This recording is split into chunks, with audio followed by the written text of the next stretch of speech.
गए, अब बात करने से क्या फायदा? जब वोट दिया था आधार कार्ड पैन कार्ड से तो बांग्लादेशी नहीं था, मुसलमान नहीं था।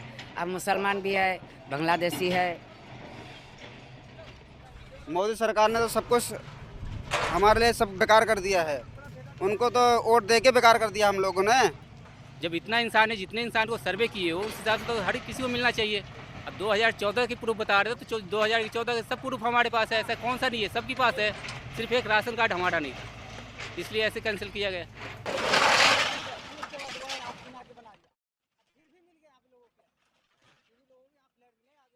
दोस्तों, दक्षिण दिल्ली के कालकाजी इलाके के भूमिहीन कैंप में बुधवार 11 जून की सुबह 5 बजे दिल्ली डेवलपमेंट अथॉरिटी यानी डीडीए के आधा दर्जन बुलडोजर गरजने लगे।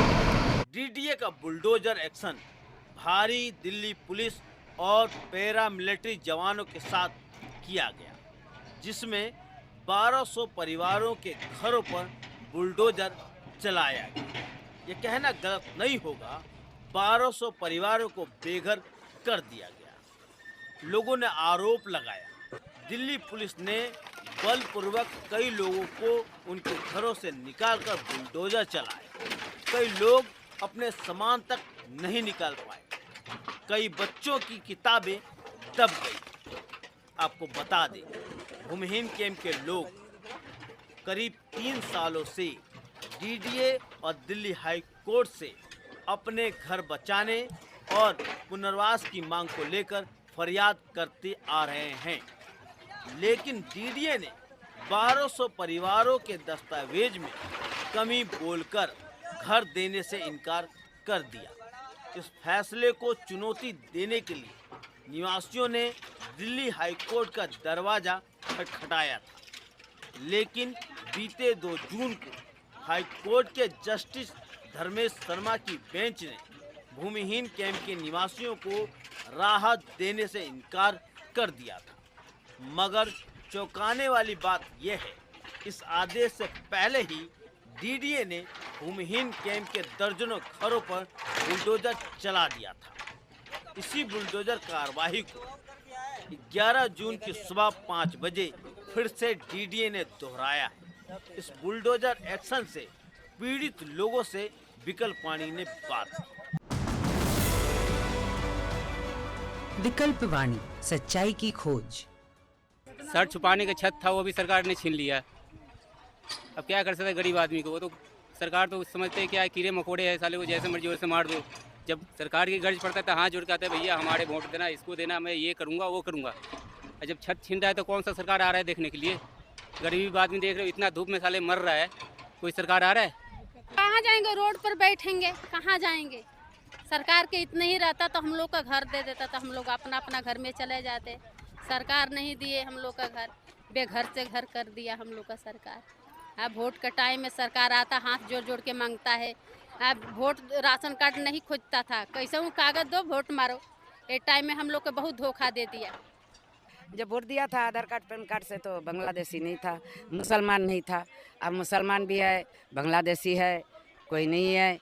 निकलो यहाँ से, जल्दी खाली करो, सामान फेंक दूंगी। 3-4 घर में तो सामान दब गया, फ्रिज, अलमारी, कूलर, टीवी, ड्रेसिंग टेबल, बिस्तर। उसकी बीवी को हाथ पकड़ के खींच के भगा दिया, उनका बच्चों को गोदी लेकर के बाहर कर दिया। इतने सालों से रहते हुए आ रहे हैं, तोड़ा क्यों? यही बीजेपी ने कमिटमेंट किया था, 1 मिनट, 3064 वो भूमिहीन कैंप वालों के लिए था ना। तो उसने क्या करा, कुछ तो जाके ये नवजीवन कैंप वालों को दिया है, बाकी ब्लैक में ऐसे कह रहा, मुंह खोल के बोला था पैसे है 20 लाख रुपए लेके आओ खरीद लो। डीडीए वाले कह रहे हैं। अब बताओ, अगर अवैध था तो भाई ये सारे जो मतलब जो 1864 को जो दिए हो उसको क्यों दे दिए? वो भी तो अवैध ही था, सबको मिलना चाहिए ना। उसके बाद आपने दे दिया, आपने मतलब प्रचार कर दिए कि हाँ हमने फ्लैट दे दी। उसके बाद क्या करा आपने, कैसे भी करके रीजन निकाल के कि कैंसिल करना है, कैंसिल करना है। गलत है ना। सोते भी उठा दिया इंसान को, खाने भी नहीं देने दिया, बाहर भगा दिया रोड में। यही लेटे हुए थे, सारा सामान हटाया, बोला उठो उठो यहाँ से, खाली क्या कर रहे, करो। नहीं उठोगे अभी डंडा मारेंगे। ऐसे करके बोला नहीं ये खाली करो और ये सामान ये हटाओ। तुम्हारा घर नहीं है जो कह रहे हैं, बताओ। फिर हम लोग ना चाय न पानी न कुछ सामान उठाए, इधर से उधर तोड़ना स्टार्ट हो गया। बोला उठाओ खाली करो, उठाओ, आधा सामान इधर कभी उधर, ऐसे ऐसे हुआ है। 8-9 हज़ार किराया कौन दे पाएगा? मजदूर लोग कौन दे पाएगा? बच्चे पालेंगे कि किराए देंगे? कैसो नहीं कैसो कोनो में तो गुजारा होगा, क्या करे? तो ये घर कर दिया नहीं। मेरे मदर फादर तो सन 84 से रह रहे हैं, जब से इंदिरा गांधी प्रधानमंत्री या वो जो भी हो बनी थी, और बनी गया थी उस टाइम पे शायद डेथ हुई थी उनकी, जब से रह रहे हैं। बाकी मेरे को ये इन्होंने सर्वे किया सन 2019 या 20 में, तो उस टाइम पे मैं मौजूद था घर पे, सिर्फ मैं मौजूद था। मेरे को उस टाइम पे बताया नहीं गया कि आप भी करवा सकते हो सर्वे। मेरे को ये बोला गया आप सर्वे से करवा सकते हो और कोई इशू नहीं है, तो मैंने करवा दिया सर्वे। मेरे घर वाले गए हुए थे हॉस्पिटल वगैरह, सर्वे करवाने के बाद इन्होंने डॉक्यूमेंट सबमिट करवाए। डॉक्यूमेंट सबमिट करवाने के बाद वीडियोग्राफी हुई। वीडियोग्राफी में मेरे घर वालों को साइड कर दिया गया, बोल दिया गया कि आपका नाम नहीं है इसमें, आप साइड हो जाइए। मैं साइड मतलब घर वाले साइड हो गए। उसके बाद केस फाइल हुआ, अलॉटमेंट हुआ मेरा खुद का। फ्लैट नंबर 1156 मेरा फ्लैट भी हो गया अलॉट। फ्लैट अलॉट होने के बाद मैंने पैसे भी जमा करे 1.5 लाख रुपए, और 1.5 लाख रुपए जमा करने के बाद कुछ दिन बाद मेरे घर वाले गए, जब बीमारी से ठीक हुए थोड़े बहुत तो गए, तो वहाँ पे जाके पूछा तो उन्होंने बोला तुम्हारा कैंसिल होगा, अब कुछ नहीं हो सकता दोबारा, क्योंकि तुम्हारा केस माइनर में हो गया है। उस टाइम पे हाँ, उस टाइम पे बताया नहीं गया जिस टाइम पे सर्वे हो रहा था कि आपका सर्वे नहीं आपके मदर फादर का होगा। कैंसिल लेटर भेजने के बाद मेरे को कम से कम नहीं तो नहीं 1.5-2 साल हो गए। 1.5-2 साल होने के बाद पैसे रिफ़ंड कर रहे हैं 1,45,000 रुपये, और जबकि लिए गए थे 1.5 लाख रुपए। अगर मेरे को नहीं दे सकता तो मेरे मदर फादर को तो दे सकते हैं कम से कम। मेरे मदर फादर तो एलिजिबल है, डॉक्यूमेंट्स तो उनके हैं, राशन कार्ड है, राशन कार्ड में मेरे मदर फादर का नाम है, मेरा नाम है, मेरी पूरी फैमिली का नाम है। राशन कार्ड नहीं है इसलिए दिया नहीं मुझे।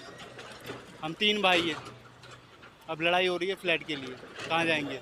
15,000 रुपये किराया है, वो सामान मेरा अभी भी पड़ा हुआ है वहाँ पे। देखते हैं, अभी तो सामान पड़ा हुआ है हमारा। 2 महीने का रेंट मांग रहे पहले एडवांस, फिर कह रहे घुसो। 15,000 का किराया है और 30,000 रुपये पहले मांग रहे वो, फिर जाके एंट्री करने देंगे। रेंट सारे बढ़ चुके हैं। ठीक है, सरकार बोले अवैध लोग है, तो 1862 तुम्हारा अवैध और लोग नहीं था जिसको फ्लैट आप दिए हो। पहले क्या किए थे 3,024 माने फ्लैट के एलिमेंट किए, और उसमें से कितने के आप दिए हो? 1862 की। बाकी आदमी को बेघर क्यों किए गए? किस लिए किया गया ये पहले बताओ। जब इतना इंसान है, जितने इंसान को सर्वे किए हो उस हिसाब से तो हर किसी को मिलना चाहिए। अब 2014 की प्रूफ बता रहे हो तो 2014 का सब प्रूफ हमारे पास है, ऐसा कौन सा नहीं है, सबके पास है। सिर्फ एक राशन कार्ड हमारा नहीं था, इसलिए ऐसे कैंसिल किया गया। हाँ, कितना वोट के ही माने एक वोट अगर नहीं डाला तो उसके चक्कर से भी कैंसिल कर दिया गया है। किसी के पास माने राशन कार्ड नहीं, थोड़ा सा अगर कोई कमी निकल गया इंसान को तो उसको माने कैंसिल कर दिया गया है। सरकार बहुत गलत कर रहा है, जो भी कर रहा है ना सरकार, किसी की अच्छा नहीं कर रहा है। कभी 7 तारीख बता रहा है, कभी 6 तारीख, कभी 9 तारीख, कभी 10 तारीख, कभी 11 तारीख, ऐसे बोल रहा है। तो बंदा कैसे विश्वास करे? तुम बताओ। एक रास्ता दे दो कि भाई फलाना दिन सब खाली कर देना, तो बंदा कहीं कहीं नहीं जाएगा, घर में ही रहेगा। हाँ, वो तोड़ दिया। बीजेपी का राज्य है भैया, वो तोड़ दिया, वो अपने कार्यकाल में तोड़ दिया। तो कम से कम उसको टाइम तो देना चाहिए 4-5 घंटे का सामान निकालने के लिए। नहीं तो सामान निकालने के लिए अब कोई बाहर जा रहा था, बाहर से वहाँ से आने नहीं दे रहा अंदर सामान के लिए, पुलिस वाले और ये फौज। तो सामान कैसे निकलेगा? लेडीज से निकलेगा, बच्चे से निकलेगा, सामान तो जेंट्स से निकालेगा ना। अरे डंडे मार के भगा रहे थे, डंडे मार के भगा रहे पुलिस वाले। हाँ, डंडे मार के भगा रहे थे। देखो सर, हमारे झुग्गी जो मिलता है, हमारे मकान मिलता है, तो हम थोड़ी ना रहते इतना गंदगी में, इतना दुख झेल के थोड़ी ना रहते हैं हम लोग। सामान भी दब गए, कुछ निकाला। 3 दिन की टाइम दे, 3 दिन में कितना सामान निकाल सकते हैं मुझे बताइए। ऐसे गर्मी ऊपर से हो रही है, ना मकान ढूंढूं ना कमरा देखभाल करूँ, इधर कुछ नहीं कर पाया हम लोग। हमारे तो घर ने हमारे दिल टूट गई है। भाई पैसा वाले का होता नहीं तोड़ते, गरीब आदमी का था तोड़ दिया, न 1 मिनट का टाइम दिया, कुछ नहीं लगा के तोड़ दिया। स्टे लगी हुई थी तो अभी तोड़ दिया। दोस्तों, इस वीडियो में अभी आप लोगों ने भूमिहीन कैंप की लोगों की बातों को सुना, साथ साथ में यहाँ जिस तरह की घटनाएं हुई हैं अभी तक, उसको बताने की कोशिश हमने की है। इसके अलावा आपको एक बात बताना चाहता हूँ और मैं कहना चाहता हूँ, इस बुलडोज़र एक्शन से, भूमिहीन कैंप के बुलडोज़र एक्शन से कई सवाल उठ रहे हैं। पहला कि ये राज्य और दिल्ली सरकार और सरकारी एजेंसियां बार बार दावा कर रही हैं कि दिल्ली में किसी भी तरीके का बुलडोज़र कार्रवाई नहीं होगी, दिल्ली में किसी के सर से छत छीना नहीं जाएगा। फिर भूमिहीन कैंप में ये बुलडोज़र कार्रवाई क्यों 1200 लोगों के सर से छत छीना गया? एक सवाल तो ये। एक सवाल और उठता है, सरकार और सरकारी एजेंसियां ये दावा करती हैं दिल्ली के अंदर जिनके सर पर छत नहीं है उनके लिए रेन बसेरा बनाया जा रहा है, रेन बसेरा में उन लोगों को रखा जा रहा है, लेकिन भूमिहीन कैंप के 1200 परिवारों के लिए रेन बसेरा कहाँ है? सरकार के द्वारा पक्के मकान देने का दावा कहाँ है? जहाँ झुग्गी वहीं मकान का दावा कहाँ है? एक बात समझनी है, अक्सर कहा जाता है कि कोई विवाद होने पर अदालत का दरवाज़ा खटखटाना चाहिए, चाहे वो सरकारी क्यों ना हो या सरकार की एजेंसी क्यों ना हो। अगर उनसे किसी तरह का विवाद है तो इंसाफ पाने का अधिकार हर किसी का है। लेकिन जब भूमिहीन कैंप के लोग दिल्ली हाई कोर्ट का दरवाज़ा खटखटाए तो उन्हें क्या मिला? इंसाफ नहीं, केस की ना सुनने के लिए इनकार कर दिया गया। फिर समझना है ये अदालत क्या कर रही है। एक बात ये समझ तो आती है कि वर्तमान हिंदुस्तानी राज्य और उसकी सरकार और उसकी सारी एजेंसियां श्रमिक के हित में काम नहीं करती हैं, वो लोगों के रोजी रोटी आवास की सुरक्षा नहीं करती हैं, जबकि हिंदुस्तानी राज्य का फ़र्ज है, उनकी सरकारों का फ़र्ज है, उनकी एजेंसियों का फ़र्ज है हर किसी के सर पर छत देना, हर किसी की रोजी रोटी आवास की सुरक्षा करना। लेकिन मौजूदा सिस्टम ऐसा करने से इनकार बार बार करता आ रहा है। इसके बारे में आप क्या सोचते हैं, आप क्या समझते हैं? कमेंट कीजिए और देखते रहिए विकल्प वाणी, सच्चाई की खोज।